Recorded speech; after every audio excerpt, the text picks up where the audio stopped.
Vitamin C আমাদের শরীরের জন্য খুবই গুরুত্বপূর্ণ একটি জিনিস। সেক্ষেত্রে শিশুরা ব্যতিক্রম নয়। শিশুদেরও রয়েছে প্রতিদিন ভিটামিন সি এর একটি চাহিদা। ভিটামিন সি কিন্তু আমাদের শরীরে অনেক কাজ করে থাকে। তার মধ্যে প্রধান কাজ হচ্ছে রোগ প্রতিরোধ ক্ষমতা বৃদ্ধি করা, যা শিশুদের জন্য খুবই দরকারি। এরপর ভিটামিন সি কিন্তু হাড় এবং দাঁতের বৃদ্ধিতে সহায়তা করে। এছাড়া স্কিন ভালো রাখতে সহায়তা করে। আর ভিটামিন সির একটি মূল কাজ হচ্ছে বাচ্চাদের ক্ষেত্রে অ্যানিমিয়া প্রতিরোধ করে, মানে রক্ত স্বল্পতা প্রতিরোধ করে। কারণ ভিটামিন সি আয়রনটাকে শরীরে ঢুকতে সহযোগিতা করে। সেজন্য আমাদের শরীরে বাচ্চাদের শরীরে অ্যানিমিয়া কম হয়। এবং ভিটামিন সি কিন্তু বাচ্চার অলরেডি যেটা বললাম যে রোগ প্রতিরোধ ক্ষমতা বৃদ্ধিতে সহায়তা করে। এবং সেজন্য যদি কোনো জায়গায় কেটে যায় বা ছিলে যায়, সেই জায়গা কিন্তু হিলিং, যেটা তাড়াতাড়ি ভালো হতে, রিপেয়ার করতে ভিটামিন সি সাহায্য করে। তাহলে আসুন জানি যে কী কী খাবারে ভিটামিন সি আছে যা আমরা বাচ্চাদেরকে খাওয়াতে পারি।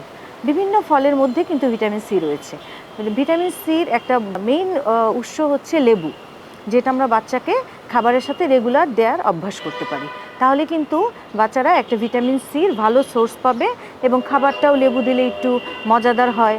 আবার 1 বছর নিচের বাচ্চাদেরকে যখন আমরা লবণ দিতে না করি, তখন লেবু দিলে কিন্তু খাবারটা একটু সুস্বাদু হবে। তারপর রয়েছে হচ্ছে কমলা, আঙ্গুর, আনারস, পেয়ারা, আমলকি, এগুলো ফলের মধ্যে কিন্তু ভিটামিন সি প্রচুর পরিমাণে রয়েছে।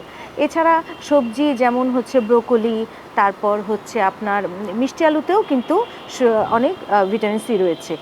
এবং তার টমেটোতেও ভিটামিন সি রয়েছে। তাহলে ভিটামিন সি যেহেতু আমাদের শরীরে আসলে অনেক কাজগুলোই কাজ করে এবং বিশেষ করে রোগ প্রতিরোধ ক্ষমতা বৃদ্ধিতে সাহায্য করে, তাহলে কিন্তু আমাদের বাচ্চাদের, এই যে যাদের ঘন ঘন ঠান্ডা কাশি লাগে, তারা যদি রেগুলার ভিটামিন সি খাওয়ান, তাহলে কিন্তু এই ঠান্ডা কাশির প্রবণতাটা অনেকটাই কমে যাবে। তাহলে আসুন আমরা চেষ্টা করি প্রতিদিন আমাদের বাচ্চার খাদ্য তালিকায় ভিটামিন সি জাতীয় একটি ফল বা সবজি রাখার জন্য।